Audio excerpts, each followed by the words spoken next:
On Easter in 1987, in a deserted park in the small town of Harmony Creek, Pennsylvania, the atmosphere was not as lively as in other places.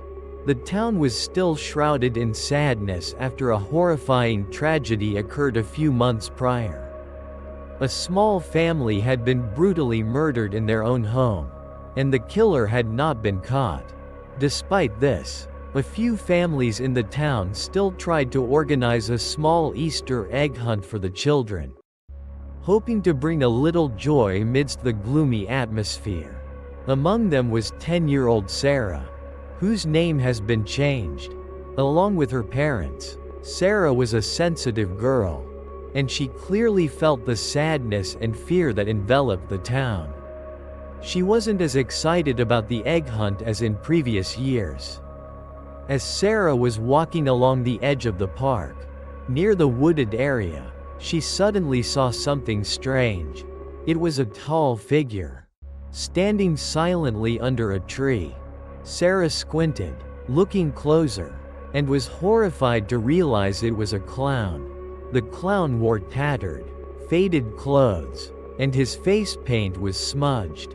With a sad smile and lifeless eyes, he stood there, completely motionless, like a statue, and in the clown's hand, he held an Easter egg. The egg was brightly colored, but it radiated a strange coldness. Sarah shivered. She had never seen such a terrifying clown. His sad smile and lifeless eyes made her feel a deep sadness mixed with fear. She stood there for a moment, staring at the ghostly clown. She felt as if the clown was trying to tell her something. Just then, the clown slowly raised the egg in his hand, pointing it towards Sarah. Although the distance was quite far, Sarah felt a strange urge to go closer and take that egg. However, another part of her felt scared. She knew that clown was not real, and that egg was not a normal egg. Sarah stood there, hesitant. Her parents were calling her from a distance. She looked back at the clown. The clown still stood silently, holding the egg towards her, his lifeless eyes staring directly at her. Sarah felt as if the clown was begging her for something. Finally, fear overcame curiosity. Sarah turned around and ran quickly towards her parents, not daring to look back. When Sarah turned for one last look, she saw the clown still standing there, under the tree, silently watching her. That night, Sarah didn't sleep well. The image of the sad clown and the egg in his hand haunted her mind. She felt a strange regret for not going closer and taking that egg. After that Easter egg hunt, the image of the sad clown with the egg in his hand haunted Sarah's mind. She often saw the clown in her dreams, and each time, the clown would hold the egg out to her, with a pleading look in his eyes. Sarah felt a strange connection with the ghostly clown. She felt as if the clown was in great pain and was in need of help. She tried talking to her parents about the clown and the egg, but her parents thought it was just because Sarah was affected by the gloomy atmosphere of the town and the scary stories. They said the clown was probably just an illusion or some kind of prank. However, Sarah knew that what she had seen was real. That clown was not an illusion. In the following days, Sarah no longer saw the clown directly, but she still felt his presence somewhere near her. Sometimes, she would hear a very faint laughter echoing in the air, a laughter that sounded sad and full of regret, like the laughter of the clown she had seen. She also began to have stranger and more terrifying dreams. In her dreams, she found herself in a dark and cold space, and a child's voice was sobbing, begging for release. The voice sounded very familiar. Sarah felt as if she had heard that voice somewhere before. Sarah felt a deep unease. She believed that the clown, the egg, and the child's voice in her dream were all connected. She decided to find out more about the history of Harmony Creek and the tragedy that had occurred a few months prior. She searched for information in the library and online. Sarah learned that the murdered family included parents and a young daughter named Emily, another coincidence, who was the same age as Sarah. The murder was very brutal and mysterious. The killer was never caught, and the motive for the crime remained a mystery. Terrifyingly, it was rumored that before she was murdered, Emily was a little girl who loved clowns very much and often played with an old clown doll. Sarah shivered reading this information. She believed that the clown she had seen in the park was either the spirit of the person who had murdered Emily's family, or some evil force related to the crime, and the egg he was holding might be a connection to Emily's spirit. And the child's voice in her dream, perhaps it was Emily's voice. Sarah felt a deep sympathy for Emily. She believed that Emily's spirit was still trapped somewhere, and was begging for release. And that ghostly clown, perhaps he was trying to tell her about Emily. Or it was a way for Emily's spirit to communicate with her. The haunting image of Emily and the plea for release in her dream weighed heavily on Sarah. She believed that Emily's spirit was trapped and seeking a way to be freed. And the ghostly clown with that egg was the key. Sarah spent time learning more about stories and legends related to trapped spirits and how to free them. She read about supernatural rituals and objects that could contain spirits or energy. She also thought a lot about the egg the clown was holding. What was the meaning of that egg? Why did the clown hold it out to her? Sarah considered the possibility that the egg contained Emily's spirit, or that it was an object necessary to free her spirit. She decided to try going back to that deserted park, where she had seen the ghostly clown. Although she was scared, curiosity and the desire to solve the mystery urged her on. One afternoon, Sarah walked to the park. The park was still deserted and had a gloomy atmosphere. Sarah walked to the edge of the wooded area, where she had seen the clown. She stood there for a moment, looking into the woods, trying to find any sign of the clown or the egg. For a moment, nothing happened, but then, Sarah suddenly felt a sudden cold draft engulf her. The feeling was very familiar. It was the feeling she had experienced when she saw the clown. Then, Sarah heard a very faint laugh echoing from somewhere in the woods. The laughter was sad and full of regret. Sarah knew the clown was nearby.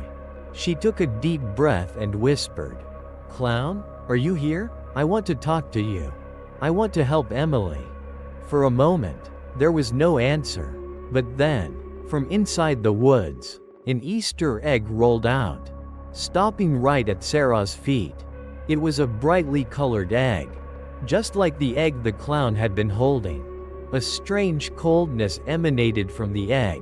Sarah trembled as she bent down and picked up the egg. As her hand touched the egg, a cold energy ran down her spine. She felt as if she was touching something alive and full of pain. Just then, the high-pitched laughter echoed again, this time much closer. Sarah looked up and was horrified to see the ghostly clown standing at the edge of the woods, staring at her. The clown didn't laugh. His face was still sad and lifeless.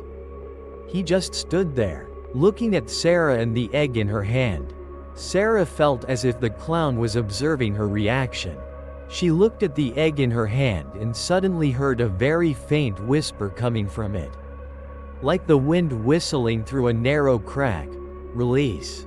It was Emily's voice. Sarah was horrified to hear Emily's voice coming from the egg. She knew that this egg contained Emily's spirit. She looked at the egg, then looked up at the ghostly clown. The clown still stood there, staring at her, his eyes full of hope and pleading. Sarah understood that the clown was trying to tell her something about Emily and about how to free her spirit. She took a deep breath and whispered into the egg, "Emily? Are you in there? Do you want to be released?" After a moment, Emily's weak voice spoke again from the egg, "Yes, please." Sarah felt a pang of pain hearing Emily's suffering voice. She believed she was the only one who could help Emily. She said to the clown, "Clown? What do you want me to do? How do you want me to help Emily?" The clown slowly raised an arm, his gaunt finger pointing towards the town. Although the clown didn't speak, Sarah sensed a message. She thought about the tragedy that had occurred in the town a few months prior.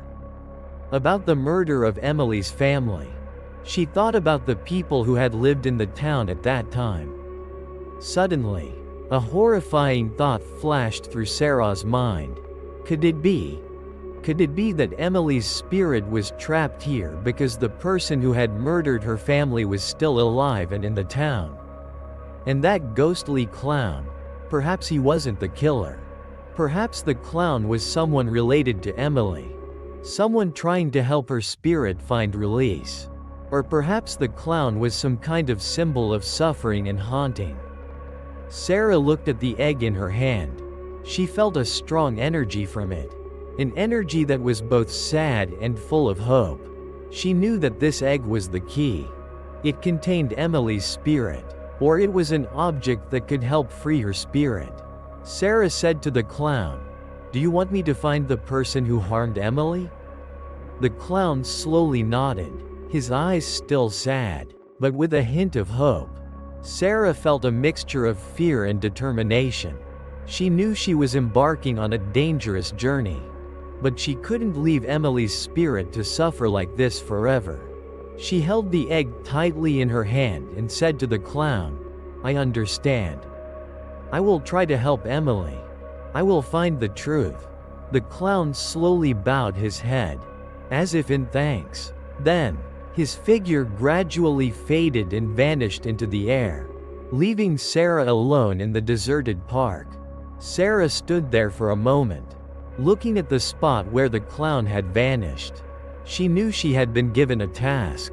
She needed to find out about the murder of Emily's family and help her spirit find release. Sarah began to investigate the murder of Emily's family. She searched for information in old newspaper archives and asked elderly residents in the town. She learned that the murder occurred on Halloween night the previous year. The killer broke into Emily's house and brutally murdered the entire family. The police found no trace of the killer, and the motive for the crime remained a mystery. It was rumored that the killer was a madman, and he had performed some evil ritual. Some people said they had seen a strange figure near Emily's house on the night of the murder.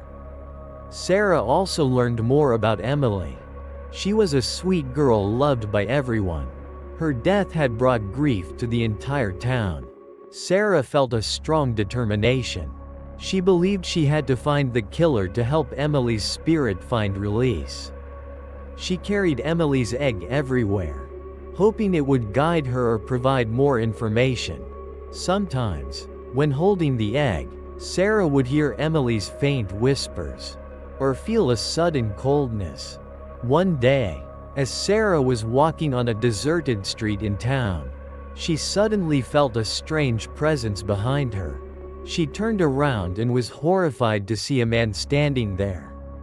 Not far from her, the man wore dark clothes. His face was hidden by a wide-brimmed hat. He stood silently, staring intently at Sarah. Sarah felt a cold fear engulf her. She felt as if this man was not normal. Just then, Sarah suddenly felt the egg in her hand become hot. Emily's whisper echoed, clearer than ever. "He is the keeper." Sarah startled. "The keeper? The keeper of what?" She looked at the man. He slowly raised a hand, his long and gaunt finger pointing at the egg in Sarah's hand. Sarah sensed danger approaching. She knew this man was connected to the egg in Emily's spirit. Who was he? Was he the killer? Or someone else? The man slowly took a step towards Sarah. His footsteps were soft and silent. Sarah screamed in terror and ran frantically. She ran down the street, trying to escape from the terrifying man. The man chased closely behind. His footsteps were quick and silent. As she was running, Sarah looked at the egg in her hand. It was glowing faintly and emitting a strange energy. Sarah knew the egg was the man's target. He wanted to take it. She ran into a small alley and tried to escape. The man still chased closely behind. In a panic, Sarah stumbled and dropped the egg. The egg rolled on the ground. The man stopped abruptly when he saw the egg fall. He stared intently at the egg with a look of greed and anger. Sarah took that opportunity to get up and continue running. The masked man stared intently at the egg on the ground, his face full of greed and anger. He bent down and carefully picked up the egg, as if it was an incredibly precious object. Meanwhile, Sarah had run away and hidden in a dark alley. She peeked out, observing the man. The man held the egg in his hand, staring intently at it. Then, he slowly removed his mask. His face was distorted and terrifying, with eyes that looked insane. It wasn't the face of the clown Sarah had seen in the park, but there was a strange madness in his eyes. The man spoke softly, his voice hoarse and eerie. You will help me release it." Sarah was horrified to hear those words. Release it? Who was he talking about? About Emily? The man sneered. They don't understand. Only I understand. Death is the only way to release. Sarah understood. This man was the killer. He believed that by killing others, he could free Emily's spirit. And that egg was the connection to Emily's spirit, the key to her release. He believed that anyone who took that egg was holding Emily's spirit back, preventing her release, and he had to end the lives of those people to help Emily. Sarah shivered as she understood the killer's insane motive. He wasn't just a murderer. He was a madman, obsessed with the idea of freeing Emily by spreading death. The man held the egg in his hand, staring intently into the darkness where Sarah was hiding. He knew Sarah was nearby. He laughed maniacally. You touched the egg. You will help me release it." Sarah felt her entire body tremble. The killer knew she had taken the egg. He would come for her. The man slowly walked down the alley, searching for Sarah. His footsteps were soft and silent, like a ghost. Sarah held her breath, trying to hide in the darkness. Her heart pounded in her chest. The killer came closer. Sarah could hear his breathing, a hoarse and eerie sound. He stopped right next to where Sarah was hiding. Sarah felt as if he was looking directly at her, even though she couldn't see his eyes. After a moment, the killer slowly continued walking down the alley. Sarah waited until he was completely out of sight. She slowly crawled out of her hiding place. Her entire body was trembling. She knew she had narrowly escaped death, but she also knew that the killer was still out there, still hunting her and others who had touched the egg. After the horrifying encounter with the killer, Sarah lived in utter fear. She knew she was being hunted by a mad and dangerous person. However, fear did not defeat Sarah. She knew she had to do something to stop the killer and help Emily's spirit find release. Sarah believed that Emily's spirit was in great pain because of what the killer was doing in her name. Emily didn't want the death of innocent people. She only wanted to be freed from her captivity. Sarah carried Emily's egg everywhere, trying to find a way to contact Emily's spirit again.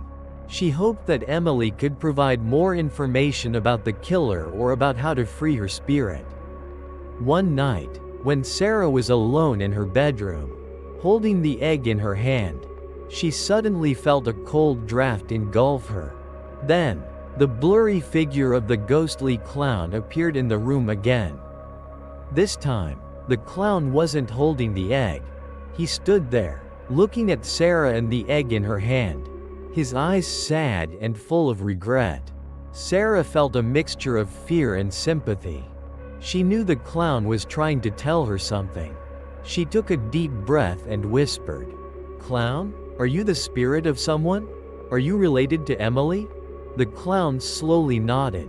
Sarah asked, "Do you want to help Emily find release?" The clown nodded again. Sarah said, "I met the killer. He said he's helping Emily find release by killing the people who took the egg." "Is that true?" The clown's face suddenly changed color. His eyes became filled with intense pain. He gently shook his head, as if saying, "No." Sarah understood. The killer had completely misunderstood. He wasn't helping Emily. He was only causing her spirit more pain. Sarah said, "So what do you want me to do? How do you want me to help Emily?" The clown slowly raised a hand, his gaunt finger pointing at the egg in Sarah's hand. Then, he pointed at himself, at his sad face. Sarah felt confused. What did the clown want her to do with the egg and with him? Just then, Emily's whisper echoed from the egg again, this time clearer. "And the pain." Sarah looked at the egg, then looked up at the clown. She suddenly understood. The egg contained Emily's spirit. And the clown? The clown was the spirit of someone who had died in that house along with Emily and her parents. Perhaps a relative of Emily's, who had also died tragically and whose spirit was trapped here. And they were begging for an end to their pain. They wanted to be released. Sarah knew she had to do something to help both Emily and the clown. She couldn't leave these two suffering spirits to linger here forever.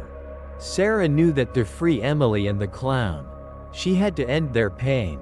But what did it mean to end the pain of a spirit? Could it be that they wanted to cross over by disappearing? Sarah looked at the egg, then looked up at the clown. She understood that the egg was the connection of Emily's spirit to this world. And the clown was also trapped here. Perhaps because his death was related to Emily's tragedy. Sarah took a deep breath and whispered, "Emily, clown, I understand. I will help you both end the pain. I will help you find release." The clown slowly nodded, his eyes still sad, but with a sense of acceptance. Sarah held the egg in her hand. She felt the strong energy from it. The energy of Emily's spirit. She also felt the energy from the clown. A sad and weary energy. Sarah thought about the horrifying murder that had occurred.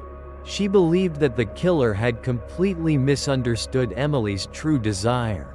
Emily didn't want him to spread death. Emily only wanted peace. Sarah said to the clown, "I believe the killer misunderstood. He thinks killing others will help Emily.